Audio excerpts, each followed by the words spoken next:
So you do your best to avoid dangerous neighborhoods. You try not to go out after 10 o'clock every night. You're doing everything right except one critical thing. Because you know what? Playing the statistics and looking at the evidence, you probably are not carrying at the one spot that you absolutely, positively should be. What am I talking about? Your home. That's right. We're going to be going through all the statistics involving home invasion, property defense, you name it. Guys, if you can statistically choose one place to carry, it's not the grocery store, it's not Starbucks, it's not Walmart, it's not your office, it's not these places. It's where you sleep. Let's get into it.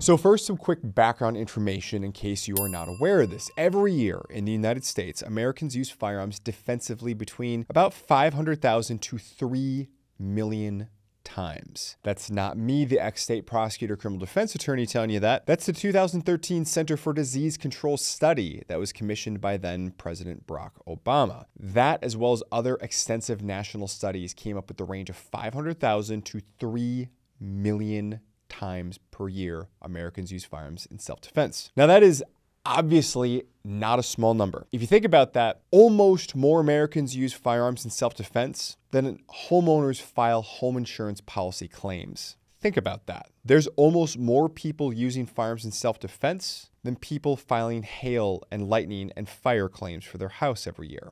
All right, got your attention now? That's potentially millions of violent crimes prevented and lives saved annually because of responsible citizens who chose preparedness over passivity. Just another study, the 2021 National Firearms Survey confirms this trend, estimating that approximately 1.67 million defensive gun uses occur every single year in the United States. So this wasn't some sort of outlier study from 2013. There's another study, and there's a whole bunch of studies here, okay? But so many of these are well into the hundreds of thousands, if not well into the millions. Now, here's something to be critical about. Here's something to remember. Your home, that castle, is not as safe as you might think. Approximately 25% of all defensive gun uses occur inside the home. I'm talking about inside the home. This means that countless families annually face life-threatening situations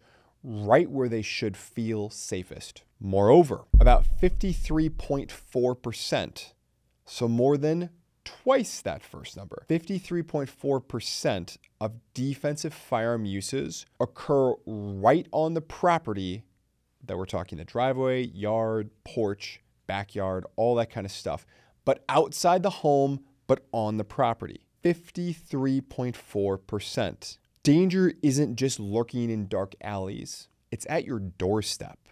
Think about that. How many of you conceal carry going to get the mail, to get the paper, mowing your lawn, things like that? Because statistically, that's where you should be conceal carrying the most. Let's put those two numbers together. Almost 80% of defensive gun uses occur on your property, whether that's inside your home or in your yard, your garage, or whatever. Almost 80% of defensive gun uses occur here. Are you caring for it there? Are you? As an ex-state prosecutor and criminal defense attorney, I want to remind you of another study. It's a powerful psychological truth. 57% of convicted felons report fearing you, armed citizens, more than the police. You need to remember that criminals know real well that police response times average 10 to 15 minutes, often far too late for an encounter that will likely only last seconds when we're talking about deadly force. Remember that old axiom? What's your average defensive use encounter when it comes to firearms? 3 shots, 3 seconds, 3 yards. Some say 3 feet. That's what you're talking about. 3 shots or less, 3 seconds or less, 3 yards or less. That's probably the average defensive use of force. You may have heard that before, but did you picture it in your bedroom, your kitchen, your driveway? Please pardon the interruption. If you just found us while browsing through, welcome. Please consider hitting that subscribe button and of course the like button. Let me know down in the comment field below, what do you think is the most interesting statistic? Either one from this video that made you think, or one that should have been in this video that I'll harvest and shamelessly use next time. Be sure to stick around to the end till our ever popular quote of the day. Guys, we've got some crazy statistics coming up. One of my all-time favorite pro-Second Amendment ones I have near the end. Don't miss that. Back to the video. I was listening to a talk put on by a former high-ranking FBI individual who was in charge of all sorts of training, this and that. He'd been to Lord knows how many crime scenes throughout his career. He said a lot of very interesting things. One thing really stuck with me, and I've been repeating it to friends and all that kind of stuff recently. He said this: of all the home invasion, robberies, burglaries, you name it, that he had been to over his many years with the FBI and prior to that local law enforcement, he had never once seen an invasion of a home that had a dog. Now, separate video if you need to go out and get a dog. That's not what I'm here to talk to you about. What I'm talking about is the fact that what do dogs do? They create an early warning mechanism. This goes into the bucket of self-help. Criminals want to pick on people who have no idea what's going on, and you won't be able to do anything about it when you figure it out. A firearm changes that math. Listen to this. In 31% of defensive gun use situations, you simply informing the attacker, the home invader, that you have a firearm has been sufficient to stop the attack. Sufficient to get them retreat 31% of the time. That's nearly 1/3 of potential crimes and potential violent encounters are stopped without firing a shot. And that's not surprising when we remember the next fact, that 91.1% of defensive gun uses do not involve firing a single shot. Either the oral warning or the display of a firearm, that mere presence of the firearm ends the threat over 9 out of 10 times. 9 out of 10 times.